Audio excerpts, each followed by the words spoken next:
드리겠습니다. 첫 번째는 청정제주 송악선언의 실천 조치로서 헬스케어 타운에 관한 사항과 코로나 관련 되겠습니다. 먼저 실천 조치에 대해서 말씀드리겠습니다. 제주도는 헬스케어 타운을 대한민국 공공보건의료를 선도하는 의료복합단지로 키워가겠습니다. 원래의 목적이었던 의료, 휴양, 재활 기능에 더하여 보건의료의 교육훈련 및 연구개발 등 관련 사업 유치 활동을 적극 지원해 나가겠습니다. 제주 헬스케어 타운은 의료관광 활성화를 목적으로 특화된 서비스를 제공하기 위해 서귀포시 동호흥동과 토평동 일원 150여만 평방미터에 조성되고 있는 복합의료관광단지 개발 사업입니다. 지난 2006년 제주 국제자유도시 7대 선도 프로젝트로 선정되어 국토부 산하 국제자유도시 개발센터가 사업자로 지정되어 투자자인 중국 녹지그룹과 함께 추진해온 사업입니다. 하지만 핵심 사업인 의료서비스 시설 도입은 몇 년째 지체되고 있는 상태입니다. 그동안 헬스케어 타운의 상징적인 사업으로 알려져 왔던 것은 녹지국제병원입니다. 제주도는 지난 2018년 12월 5일 우리나라 공공의료체계를 보호하기 위해 내국인 진료 제한을 조건으로 개설 허가를 내준 바 있습니다. 그러나 녹지그룹은 정당한 이유 없이 녹지국제병원을 개원하지 않았고 제주도는 의료법 제64조에 따라 개설 허가를 취소하였습니다. 녹지 측이 이에 불복해 행정소송을 제기했지만 1심 법원에서는 제주도의 개설 허가 취소 처분이 정당하다고 판결을 한 바 있습니다. 앞으로 법적 분쟁이 마무리되면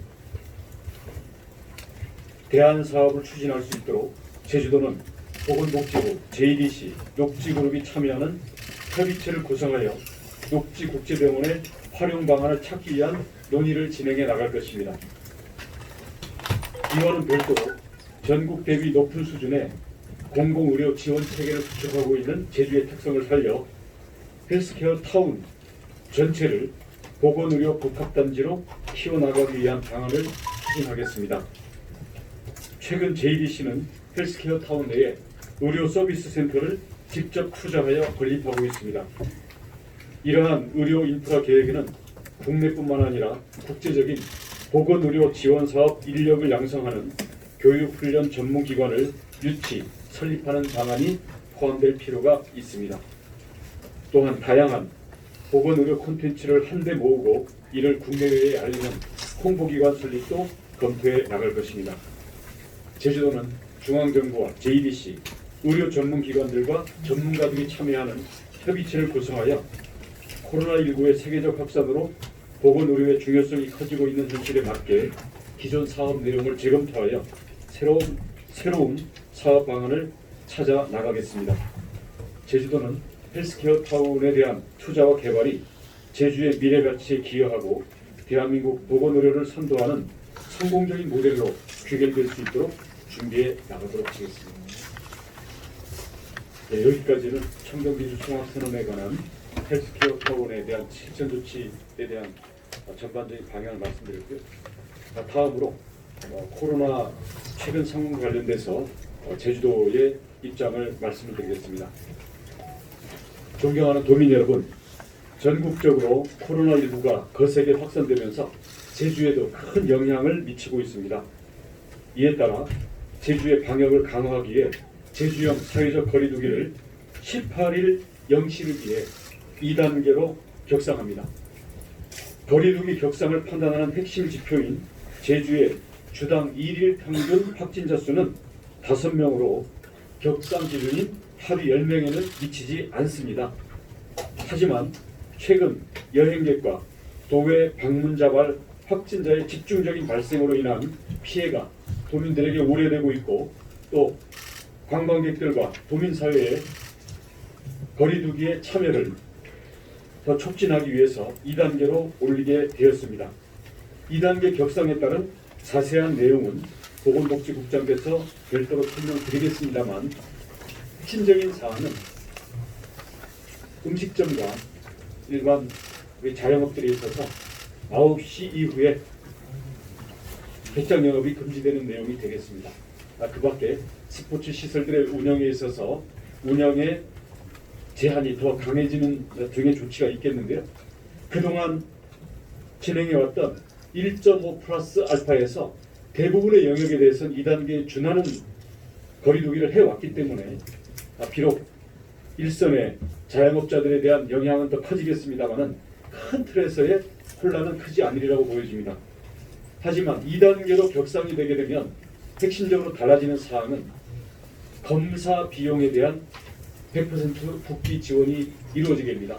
이를 저희들이 잘 활용하여 두 가지 조치를 취하고자 합니다. 첫 번째, 최근 도내에서 발생하는 확진자의 대부분이 여행객 또는 타 지역을 방문하고 온 도민들입니다. 지역사회의 전파를 차단하기 위해서 입국객에 대한 진단검사 의무화 방안을 정부와 협의하여 추진하겠습니다. 이는 즉 관광객이나 여행객 또는 타지로 출타했다가 제주도로 들어오는 도민들 전원이 진단검사를 의무적으로 받아야 한다는 뜻이 되겠습니다. 이에 대한 구체적인 실행 방안, 예산 확보, 그리고 이에 따른 단계적인 제재 강화 방안 등 구체적인 내용들에 대해서는 저희들이 내부적인 검토는 되어 있습니다만 정부와의 협의가 추가적으로 필요하기 때문에 그에 대한 내용들은 우리가 실무적으로 더 준비를 해서 구체적으로 확정되고 정부와 협의돼서 결정되는 사항을 도민과 관광객들에게 알리고 실행에 들어가도록 하겠습니다. 그리고 두 번째 사항은 도외로 여행했다가 제주도로 돌아오신 우리 도민들이 지역사회 감염의 고리로 작용을 하고 있습니다. 이분들에 대해서는 특히 무증상 전파자가 매우 우려가 되는 사항이기 때문에 증상 여부에 관계없이 검사를 지원하도록 하겠습니다. 그리고 이와 관련된 예산 또는 검사 인력과 체계를 강화하기 위한 조치들을 저희들이 집중적으로 보강을 하도록 하겠습니다.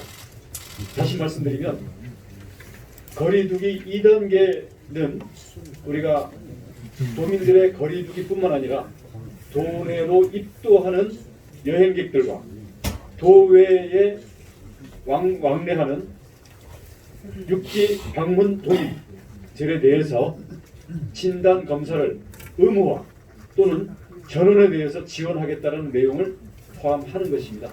이 내용에 대해서는 저희들이 내부적으로 검토하고 실무적으로 준비하고 있기 때문에 일단 저희들이 큰 방침을 말씀을 드리고요. 빠른 시간 내에 정부와의 협의 그리고 실무적인 실행 준비를 마치고서 현실적으로 진행을 하도록 하겠습니다.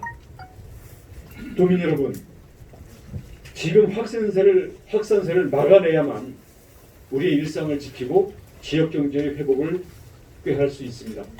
비록 현재까지의 우리 제주도 내에서의 대부분의 전파는 육지발 전파이고 또 육지발 확진자들과 밀접 접촉한 범위 내에서 대부분 감염이 일어나고 있습니다. 하지만 전국적으로 또 겨울이라는 계절적 요인 때문에 바이러스가 기승을 부릴 수 있는 상황이기 때문에 이러한 제주의 그동안의 방역도 언제든지 극한 상황으로 갈 수 있는 위기라고 보여집니다. 연말을 맞아서 계획하시는 각종 모임을 자제해 주시고 부득이하게 필요한 일 외에는 이동과 접촉을 가급적 줄여주시길 바라겠습니다. 대부분의 현재의 감염들은 가족, 직장 또는 지인관계, 소모임 등에서 모두 일어나고 있습니다. 그렇기 때문에 마스크를 쓸 수 없는 그런 일상에서의 접촉관계 그리고 사회적 이동이 필요 없는 일상적인 밀접 인간관계 속에서 감염이 지속적으로 확산이 되고 있기 때문에 현재의 확산 현상이 그만큼 우려스럽다고 하겠습니다. 그래서 모르는 타인들과의 접촉뿐만 아니라 지인, 가족, 그리고 일상적으로 늘 접촉하고 있는 인간관계 내에서도 우리가 가급적 이동과 접촉을 자제하는 것만이 우리 추가 확산을 막을 수 있는 길이라고 보여집니다. 그리고 발열이나 기침, 인후통 등 조그마한 증상이라도 느껴지시면 반드시 진료와 검사를 가급적 일찍 받아주시기 바라겠습니다. 그동안 도민들의 협조로 인해서 제주는 가장 청정한 코로나 방역 상태를 유지해 왔습니다마는 이제 전국적인 코로나의 3단계 비상 상황과 맞물려 제주도도 육지발에서 시작된 코로나의 대유행의 위기에 처해 있습니다. 이런 위기에 우리 도민들은 스스로가 다 방역 담당자라는 그러한 자세로 더욱더 적극적으로 동참해 주시기 바라겠고, 우리가 사회적 거리 두기에 대한 행정조치, 그리고 진단검사의 의무화, 이를 뒷받침할 검사와 치료 역량의 확보에 대해서는 저희 행정당국이 특단의 조치를 취하고 만반의 태세를 갖추도록 하겠습니다. 보다 구체적인 사항에 대해서는 우리 국장님과 단장님께서 보충해서 설명하도록 하겠습니다. 혹시 저에게 질문하실 사항이 있으면? 헬스케어 타운 관련해서 헬스케어 타운 관련해서 저는 오래전부터 이제 지역 주민과의 그 전화가 먼저 필요하다고 강조하셨잖아요. 지금 이 내용은 지역 주민들과 공유된 내용인가요? 지금 드린 말씀은 헬스케어 타운이 전체 단지에 대한 계획이 있고 녹지국제병원에 대한 게 있습니다. 지금 전체 단지는 녹지 부분이 자금 조달이 예의치가 않은 부분이고 중국 내의 사정으로 인해서, 그 다음 JDC가 사업자들을 유치해 와야 되는데 이게 역시 예의치 않은 점들이 있습니다. 그래서 헬스케어 타운 전체를 협력 체제를 구축해서 전체를 활성화시키겠다는 하나의 큰 저희들의 방향과 각오를 말씀드린 거고요. 녹지국제병원 자체에 대해서는 소송이 걸려 있고 또 그게 녹지그룹 소유이기 때문에 이걸 저희가 일방적으로 어떻게 할 수는 없습니다. 하지만 소송이 어느 정도 가닥이 지어지는 대로 녹지그룹과 저희들이 협상을 하든 아니면 이에 대해서 저희가 다른 국가기관과 손을 잡고 이 부분에 대한 다른 대안을 추구하든 이런 부분 역시 대안 활용 방안을 마련하겠다는 것이기 때문에 이 두 가지 전체 헬스케어 타운의 원래의 목적대로의 활성화, 그리고 새로운 사업 내용을 위해 발굴, 이 부분과 녹지국제병원의 소송이 마무리되는 대로 이 부분을 방치하는 게 아니라 협상을 통하든 이 부분을 공공 또는 도에서 다른 대안을 추구하든 이런 부분들은 우리 주민들이 원하는 사항과 맥락을 같이 하는 거기 때문에 저희가 큰 방향을 오늘 말씀드리는 거고요. 구체적인 내용들은 진전이 될 때, 구체적인 방안이 있을 때 그 부분을 주민들과 협의할 사항이라고 봅니다. 그 지사님 금방 저 녹지병원은 녹지 측이 소유라고 하지 않으셨습니까? 네. 그러면 이 사업을 추진하기 위해서는 그 녹지 측 병원을 그러니까 뭐 제주도에서 매입을 하신다는 뜻인지, 그리고 하나 더 여쭤보면 법적 분쟁이 마무리되면 이렇게 사자 협의를 구성하겠다 이렇게 말씀하셨는데 법적 분쟁 과연 언제쯤 마무리될 거라고 보시는지, 뭐 언제쯤 이 사업이 구체화될 건지 그 부분에 대해서 좀 말씀해 주십시오. 법적 분쟁은 우선 1심은 일단 끝났는데요. 뭐 1심도 소송을 바꿔서 다시 제기될 수도 있겠지만 뭐 기본적으로 법원에 달려 있는 사항이겠습니다만 저희는 뭐 그렇게 장시간 끌 거라고 보이진 않습니다. 저희는 한 1년 정도 시간 내에 가닥을 잡을 수 있을 거라고 보여지고요. 소송이 진행이 되게 되면 어차피 녹지그룹 차원에서도 현재 상태로 방치할 수는 없기 때문에 녹지가 매각을 하든지 아니면 다른 협력 방안을 찾든지, 녹지는 녹지대로, 제주도는 제주도대로, JDC는 JDC대로, 뭐 현재는 또 중앙정부 보건복지부나 건강보험공단은 이 부분에 대해서는 제3자처럼 빠져 있지만 결국 이게 국가의 보건 정책과도 연결되는 부분이기 때문에 이 사자를 중심으로 해서 저희가 몇 가지 제안할 수 있는 보관도 갖고 있습니다만은 현재 그것을 공표할 단계는 아니고요. 내부적인 협의를 통해 가지고 큰 윤곽이 잡히게 되면 이 부분을 오히려 전화위복으로 바꿀 수 있는 방향으로, 또 최악의 경우에는 국가가 되든 도가 되든 이걸 인수하는 방향까지 저희들이 갖고 있어야 된다고 생각을 합니다.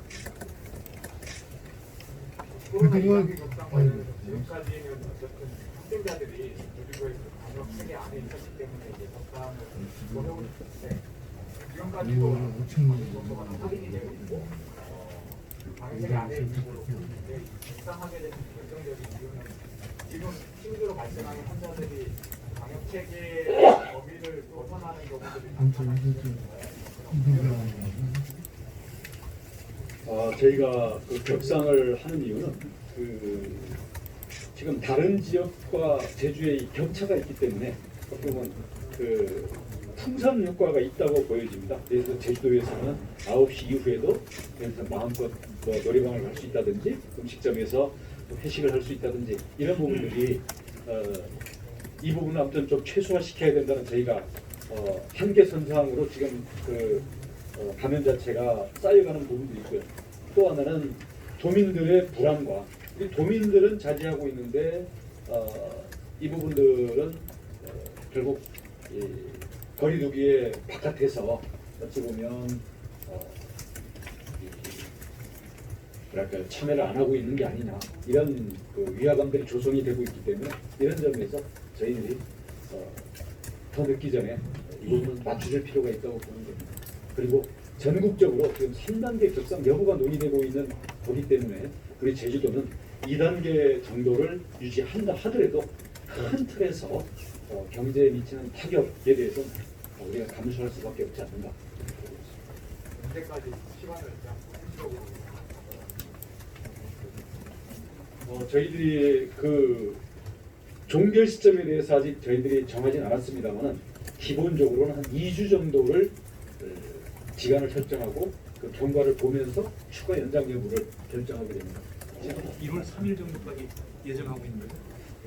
특히 우리 연말이 끼어 있고 주말이 끼어 있기 때문에 요번 다음 주말은 우리가 2단계를 올린 상태에서 맞아야 되겠다라고 저희들이 판단을 했습니다. 예. 네? 네, 저희들이 18일 하는 것은 주말은 저희들이 2단계로 격상해야 되겠다는 것이고 오늘부터 17일까지는 우리 각 해당 업체나 해당 기관들에 저희들이 통보도 해주고 거기에 따른 실무적인 처리 사항들에 대해서 계도들을 해야 되기 때문에 최소한의 실행 준비 시간이 필요합니다. 내부 검토는 다 끝나겠지만 한 이틀 정도의 준비 기간을 주려고 합니다. 도민 불안 마스크인데 저희들이 이제 취재를 하다 보니까 각 지역에 있는 그 주민분들이 하시는 말씀이 내가 알고 있는 정보를 확진자 중에서 관련된 정보를 갔다 오면 이제 정액하고 소독하고 임시 휴업을 하잖아요. 이런 정보들이 내가 알고 있는 정보들이 행정에서 공개를 안 하니 이런 거를 공개 안 하는 만큼 다른 것도 공개하지 않는 것 아니냐. 그리고 행정 신뢰와 관계된 문제거든요. 이 행정 신뢰가 그런 정보가 내가 알고 있는 정보도 제대로 공개되지 않으면서 행정에서 공개당국이 공개하는 정보에 대한 신뢰성이 떨어진다는 지적을 많이 하더라고요. 이런 거는 이렇게 정보 공개 지침이 있지만 이미 휴관에 들어가고 이런 휴업에 들어가는 업체들을 공개할 필요가 있지 않나라는 생각을 해봤습니다.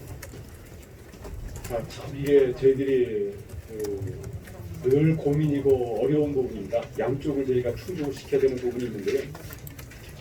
예를 들어서 이 부분에 대해서 예를 들어서 우리 아이들, 우리 다니는 어린이집, 학교 내지는 내가 갈 수 있는 마트 이런 부분에서는 단 조그만의 어떤 불안도 다 피하고 싶은 게 인간의 마음이기 때문에 충분히 이해를 합니다. 그래서 그 부분들에 대해서 저희들이 가급적인 공개 범위를 넓혀야 되겠다라는 생각을 하고 있고요. 대신 한편으로 보면 거꾸로 보십시오. 모든 업소들, 업체들이 자기가 손님 골라서 받은 것도 아니고, 그렇죠? 그리고 철저히 방역하고 있는데 확진자 또는 확진자와 접촉한 사람이 다녀갔다는 이유 때문에 그 입장을 바꿔놓고 봤을 때 또 상당수의 도민들이 그에 따라서 과도한 피해를 당하고 있는 것도 있습니다. 그렇기 때문에 저희들이 중요한 것은 방역에 있어서 정확히 제공해야 되는 정보에 대해서는 우리가 일본의 방침보다도 넓혀서 공개하자라는 방침을 가지고 있는데요. 예를 들어서 그게 방역과 관계가 없는데 그게 예를 들어서 확진자가 다녀갔다라는 그 사실에 대해서는 그 업체라든가 그 업체에 대한 정보를 취합했던 보건당국이라든가 아니면 환자가 다녀갔던 의료기관들에서는 결국 종사들이 알고 거기서 전부 단체 카톡 자기 식구들한테 다 알리고 해서 원래는 이걸 알리면 안 되는 건데 그리고 이런 부분을 우리가 일일이 다 단속을 못하기 때문에 사실은 우리 당국이 알기도 전에 이미 다 카톡으로 번져져 있는 경우들이 많습니다. 그래서 이 어떻게 보면 차이를 저희들이 이게 또 너무 커지면 저희는 한편으로는 사생활과 어떤 영업의 그